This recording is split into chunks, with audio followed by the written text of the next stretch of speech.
Hi, it is Lakshmi sir study tricks my YouTube channel है। आज हम लोग स्टैंडर्ड 11th इकोनॉमिक्स के अंदर लेसन नंबर 1 लास्ट पार्ट हम लोग बात करने जा रहे हैं। इंट्रोडक्शन ऑफ इकोनॉमिक्स के अंदर presentation of quantitative information in graphs, मतलब ग्राफ के अंदर हम लोग अलग अलग तरह के इंफॉर्मेशन को कैसा प्रेजेंट करते हैं उसके बारे में आज हम लोग बात करें। न्यूमेरिकल डेटा को अगर हम प्रेजेंट करना है तो हमको ग्राफिकल वे में अगर हम चले जाते हैं, डायग्राम वे में अगर हम चले जाते हैं तो तीन वे में हम लोग इसको रिप्रेजेंट कर सकते हैं। एक है बार डायग्राम, दूसरा है ग्रुप बार डायग्राम या क्लस्टर डायग्राम भी बोल सकते हैं, और तीसरा है पाई डायग्राम। तो हम इसके बारे में हम बात करते हैं। पहले ग्राफ के बारे में थोड़ा जानकारी लेते हैं, ग्राफ क्या होता है। तो ग्राफ में कई तरह का पार्ट्स होता है, हम 10th में भी उसके बारे में बात किया। Independent variable and dependent variable हमने बात किया। वाई एक्सिस में हम ज़्यादातर इंडिपेंडेंट वेरिएबल लिखते हैं, और एक्स एक्सिस में ज़्यादातर हम लोग वाई एक्सिस में हम ज़्यादा डिपेंडेंट वेरिएबल लिखते हैं, और इंडिपेंडेंट जो है ज़्यादातर हम लोग एक्स एक्सिस में हम लोग लिखते हैं। और इधर लिया है ग्राफ में, जो वर्टिकल लाइन जो है उसको हम वाई एक्सिस बोलते हैं, जो हॉरिजॉन्टल है उसको हम एक्स एक्सिस बोलते हैं, और इंटरनल मतलब दो नंबर के बीच में जो भी गैप रहता है उसको हम इंटरवल्स बोलते हैं। और ऊपर ग्राफ के ऊपर इधर स्टूडेंट्स फेवरेट कलर दिया है, वो टाइटल ऑफ द ग्राफ होता है। और वाई एक्सिस पे अपन को स्केल रहती है, जहाँ पे अपन जो भी रिप्रेजेंट करना है न्यूमेरिकल वैल्यूज वो हम लोग उधर रिप्रेजेंट करते हैं, जिसको हम लोग फॉर एग्जाम्पल इधर दिया है नंबर ऑफ स्टूडेंट्स। और वर्टिकल हॉरिजॉन्टल में हम जब बात करते हैं एक्स एक्सिस से, जिसको हम बोलते हैं डिपेंडेंट वेरिएबल्स, जिसको हम बोलते हैं इधर कलर्स लिया हुआ है, लेबल, ये दोनों को हम लोग लेबल्स बोलते हैं, मतलब number of students and colours, इसको हम लेबल्स बोलते हैं। ये पार्ट्स ऑफ ग्राफ है। और अभी डिफरेंट टाइप ऑफ ग्राफ्स की हम बात करते हैं, बार डायग्राम हम पहला बात करते हैं। ये bar diagram also known as a bar chart या बार ग्राफ भी हम इसको बोलते हैं। तो जो टेबल में अपन को बताया गया है डिफरेंट ईयर्स और प्रोडक्शन के बारे में बताया। 1970 71 में 23.8, 80 81 में 36.3, 1991 में 55.1, 2001 2000 में 69.7, 2010 11 में 86.9।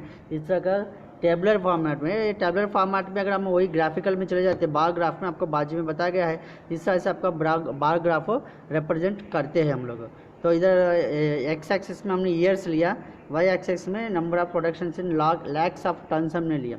तो ये दोनों का कंपैरिजन हमको ग्राफ में इस तरह से रिप्रेजेंट करते हैं, जिसको हम लोग बार ग्राफ बोलते हैं। बार ग्राफ के बीच में हमको गैप्स रहता है, ये अपना बार ग्राफ है। अगर हम दूसरी बात करते हैं क्लस्टर्ड या ग्रुप्ड बार ग्राफ, इसमें क्या होता है एक ही साथ में हम लोग दो तीन को कंपैरिजन कर सकते हैं। एक ही साथ में दो को, तीन को, चार को हम लोग कंपैरिजन कर सकते हैं, जिसको हम लोग क्लस्टर्ड बार ग्राफ बोलते हैं। ज़्यादातर क्लस्टर्ड बार ग्राफ जो है कंपैरिजन के लिए यूज़ किया जाता है, और it is a easy way to compare two groups या 3 ग्रुप्स या 4 ग्रुप्स। हम इसके अंदर आराम से कंपैरिजन कर सकते हैं। डिपेंडेंट वेरिएबल इस group in more than 1 category. Dependent variable जो भी रहता है वो मोर देन 1 कैटेगरी होगा, तो हम लोग क्लस्टर्ड बार ग्राफ या ग्रुप्ड बार ग्राफ हम लोग यूज़ करते हैं। ये टेबल में अपन को बताया गया ईयर वाइज मेल फीमेल का और टोटल 3 बताया। तो तीनों का हम लोग एक ही साथ में ग्राफिकल में अगर रिप्रेजेंट करते हैं, जिसको हम बोलते हैं क्लस्टर्ड बार ग्राफ या ग्रुप्ड बार ग्राफ।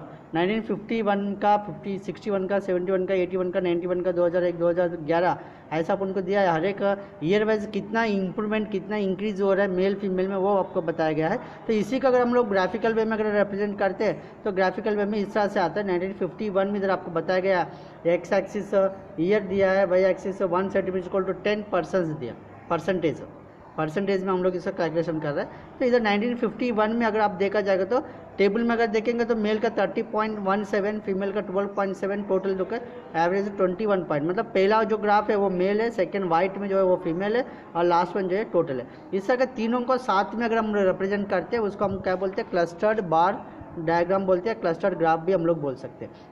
तीसरा वाला हम लोग बात करते हैं पाई डायग्राम में।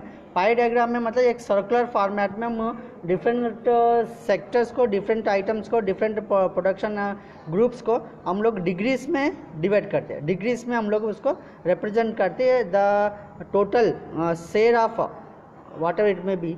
जैसे इधर एग्रीकल्चर, इंडस्ट्री, सर्विस सेक्टर दिया, तो एग्रीकल्चर में कितना हम देखा जाएगा तो उसका 13.9 agriculture lakhs of tons of production अपन को देखने के लिए मिलेगा। परसेंटेज में अगर हम उसको कन्वर्ट करते हैं, ये परसेंटेज को वापस हम लोग क्या कहते हैं, डिग्रीज में हम लोग कन्वर्ट करते हैं। तो परसेंटेज को डिग्रीज में कन्वर्ट करके डिग्रीज में अगर हमको रिप्रेजेंट करना है तो ये सर्कुलर फॉर्मेट में हम लोग करते हैं, जिसको हम बोलते हैं पाई डायग्राम बोलते हैं। और ये पाई डायग्राम का भी इस्तेमाल हम लोग ईजी वे में डिफरेंट टाइप ऑफ सेक्टर्स का उसका भागीदारी का फाइंड आउट करने के लिए हम लोग यूज़ करते हैं। टैबुलर फॉर्म में जो है उसी को हम लोग सर्कुलर फॉर्मेट में भी हम लोग रिप्रेजेंट कर रहे हैं। अभी हम लोग बात करते हैं इंपॉर्टेंस ऑफ इकोनॉमिक्स। इकोनॉमिक्स का महत्व क्या है? इकोनॉमिक्स का महत्व में अगर हम चले जाएंगे तो इकोनॉमिक्स का महत्व में अगर हम जाएंगे तो इंपॉर्टेंस ऑफ इकोनॉमिक्स के हिसाब से हम लोग अगर इसको देखते हैं तो managing every day activities, scientific theories, principles, guiding principles, decisions making, ये सब कई तरह की चीज़ें अपन को इकोनॉमिक्स के आधार पे होता है। वुमेन एक्टिविटी जो है, हर एक वुमेन व्यक्ति की एक्टिविटी जो है इंक्रीजिंग बिकम इकोनॉमिक एक्टिविटी। तो आजकल देखा जाए तो हर एक व्यक्ति की जो एक्टिविटीज़ है वो ज़्यादातर इकोनॉमिक एक्टिविटी के आधार पे चल रही है। इकोनॉमिक एक्टिविटीज दिन ब दिन बढ़ते जा रही है, तो उसके आधार पे उसका इंपॉर्टेंस भी अपन को नियरली 6 से 7 तरह का इंपॉर्टेंस अपन को देखने के लिए मिलेगा। तो इधर बताया फर्स्ट वन है अंडरस्टैंडिंग कंज्यूमर बिहेवियर। मतलब एक व्यक्ति अपना डेली एक्टिविटीज़ के अंदर जो भी व्यक्ति जाके दुकानों में खरीदते हैं, हाँ, उसका बिहेवियर कैसा होता है, उसका मतलब उसका व्यवहार लोगों के साथ कैसा होता है, वो किस तरह से दुकानदार के साथ एक वस्तु को खरीदने के लिए किस तरह का व्यवहार वो करता है, उनका सोच कैसा होता है, उनका रेशनलाइजिंग बिहेवियर क्या होता है, उसके बारे में हम इकोनॉमिक्स के अंदर उसको हम देखते हैं। दूसरा अगर हम देखेंगे तो अपॉर्चुनिटी कॉस्ट ऑफ डिसीजंस। मतलब इकोनॉमिक्स के अंदर कॉस्ट को देखा जाता है या किससे मैक्सिमम फ़ायदा होता है और उसके आधार पर वो डिसीजन लेते हैं। तो ये इकोनॉमिक्स के अंदर हम लोग लर्न करते हैं। इकोनॉमिक्स के अंदर ये इसका महत्व बहुत कुछ है। और हाउ टू डिस्ट्रीब्यूट रिसोर्स, मतलब अलग अलग तरह का रिसोर्स जो भी मेरे पास है, लैंड है, कैपिटल है, वुमेन है, लेबर है, हम रॉ मटेरियल्स है, इस तरह का जो भी रिसोर्स मेरे पास है उसको हम कैसा अलोकेट करते, कैसा कहाँ पे कौन सी चीज़ को इस्तेमाल करते, कौन सी चीज़ का कितना हद तक हम लोग यूज़ करते, कैसे यूज़ करते, कैसे इस्तेमाल करते, उसके बारे में हम लोग इसके अंदर बात करते। How to achieve social efficiency, मतलब समाज के अंदर एक अच्छा खासा नाम या शोहरत या कुछ भी अपन को अचीव करना है तो वो सोशल एफिशिएंसी के ऊपर समाज की भलाई, समाज की सुरक्षा के भी अपन को इकोनॉमिक्स के अंदर हम लोग स्टडी करते हैं। और दूसरा हम बात करते हैं give info to make informed choices. मतलब अलग अलग तरह का चॉइसेस, हमारे पास बहुत सारा चॉइसेस है, वो चॉइसेस को हम कैसे यूज़ करना है, कैसे इसको लेना है, कैसे इस्तेमाल करना है, वो भी अपन को इसके अंदर इकोनॉमिक्स के द्वारा पता चलेगा। और give a forecast of our economy, मतलब आगे जाके हम आर्थिक व्यवस्था, आर्थिक स्थिति कैसा है उसके बारे में हमको पहले से ही अंदाज़ा लगा सकते हैं इकोनॉमिक्स के आधार पे। और बाद में how to fix market failure, market में अगर हम लोग फेल्यूर हो रहा है तो किसके बेस पे हो रहा है, कैसा हो रही है, वो भी हम लोग को different type of reasons, causes हम लोग इसके द्वारा हमको पता चलेगा।